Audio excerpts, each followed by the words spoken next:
Hey, I am going to break this up into two sections here because videos are just a little bit long for me. So I'm sure they're long for you. So going over the exponent rules, again, this should be a review for you, but let's start with the zero exponent rule. The zero exponent rule says that anything raised to the zero power is going to be 1. Anything raised to the zero power is 1. So 13 raised to the zero power is 1. X raised to the zero power is 1. 98,644 raised to the zero power is, that's right, 1. All right, wasn't that so much fun? That was. Okay, I lost my place. All right, so now moving on to negative exponent. Looking at a negative exponent, the rule says if you have a negative exponent, it causes the base to flip. So if the negative exponent is in the numerator, like I have a to the negative x, it moves to the denominator. So the a goes to the denominator, you lose the negative, you keep the exponent, and you want to have a 1 up top because you are a fraction now. And x cannot be 0 because otherwise this would be 1, defeating our purpose. So then also, what if you have a negative exponent in the denominator? Well, again, it's going to flip, so it moves to the numerator. So 1 over b to the negative y becomes b to the y. Remember, that's over 1, but mathematically we don't show that, so it's b to the y. So you flip it, lose the negative, and keep whatever exponent there is. So let's do some examples. I know you can't wait. All right, so you've got 4 to the negative 2.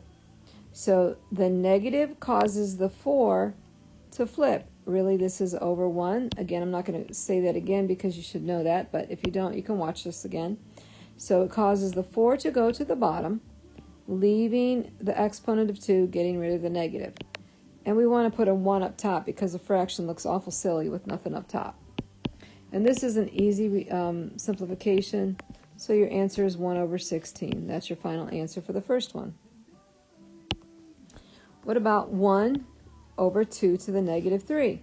Well, 2 is in the denominator. The negative causes your denominator to go to the numerator. So I have a 2. The negative, once it flips, goes away, and I'm left with the 3.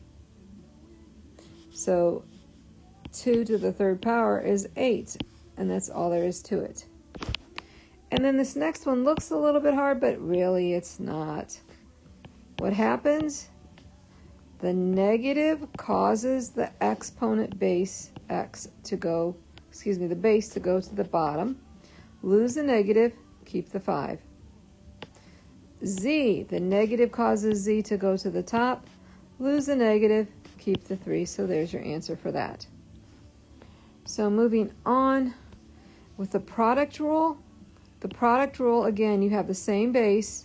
So you're multiplying the same base, you add the exponents. So let's look at some examples.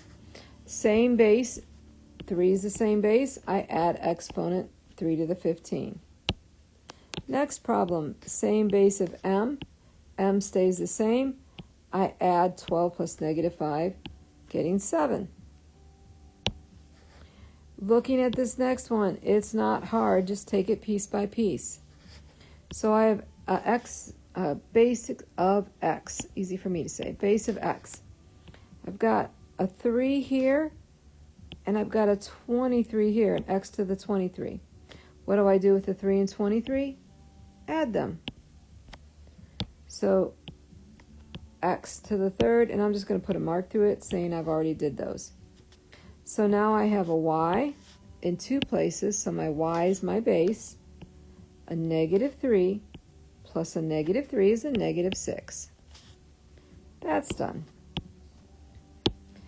And so the last thing, I'm done with this first part, but if I look through my problem, I can see I've got a z still. So the z is not multiplied with anything, but that has to carry over. So z to the 6 stays there. So looking at my answer here, there's one thing I need to worry about. Cannot have a negative in my answer, so I need to get rid of that negative 6. How do you do that? Oh, I know, you just know the answer to this. So what happens? my x to the 26 doesn't move. It stays where it's at. The negative causes my y to go to the denominator, losing the negative, keeping my power of 6. And my z to the 6 stays up top. My 6's are not looking very pretty. So there's your answer there. You can pause this video and rewind as much as you want. I'm going to go on to the quotient rule. I think I'll finish up with the quotient rule, and then I'll go back and make another video with the harder rules, or the more challenging rules, if you will. So quotient rule. Dividing, and that basically means by a fraction, especially when talking about rational expressions, which is what we are doing. You take your same base and you subtract the exponents. And you don't want a to be 0, because if it was 0, this would be an undefined number. So we're going to subtract exponents. Very simple concept. So I have a 7 in numerator and denominator, so the same base. What do I do with my exponent? I take my numerator exponent, subtract it by my denominator exponent. So 9 minus 6 is 3. Final answer. I didn't have to phone a friend or anything. You may not know that show. Maybe I dated myself. Anyway, let's move on. Quotient rule again. I have an x in the numerator and denominator, so I write an x.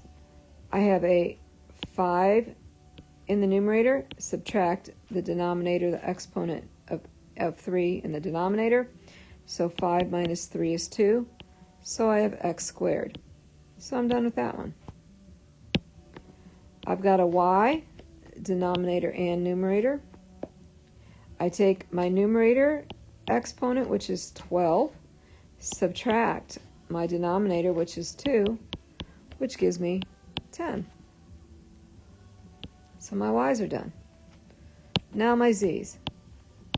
Base both in numerator and denominator. Don't see a number exponent, it's 1. So 1 take away 3. 1 subtract 3 is negative 2. So z to the negative 2. Looking at this answer, a red flag should go off when you see that negative. So I need to write this. My x squared y10 doesn't change, but the negative causes my z to go to the denominator, lose the negative, keep the 2. And then the last example I'm going to do here is right here. So I have the same base of 2. 3, take away 1. Remember, if I don't see an exponent, it's a 1. So 3 minus 1 is 2, so I get 2 squared. My 2's are done. My base of x. Be careful here, I've got a negative 4. So I've got a negative 4, and I'm taking away 5. So numerator, subtract denominator. And I just recommend plugging in a calculator, but if you want to do the math, remember you skip, change. So this is really a negative 9. So x to the negative 9. If you don't believe me, you can plug it in your calculator. And then I have y. I've got the base of y. I'm taking a 5, which is my numerator, subtracting a negative 3. Okay, that negative 3. So subtracting a negative 3. You can't just do 5 minus 3. It's 5 minus a negative 3. So again, if I would put that in my calculator, or remember skip, change, you get 8. So this is really 8. So looking at my answer there, I should see a red flag when I see that negative 9. So I'm going to take 2 squared, and that's an easy one. So I'm just going to go ahead and do 2 times 2 is 4. The negative with the x causes it to go to the denominator, lose the negative, keep the 9, and my y 8. So there is my answer there. So the next video I will start with power to a power.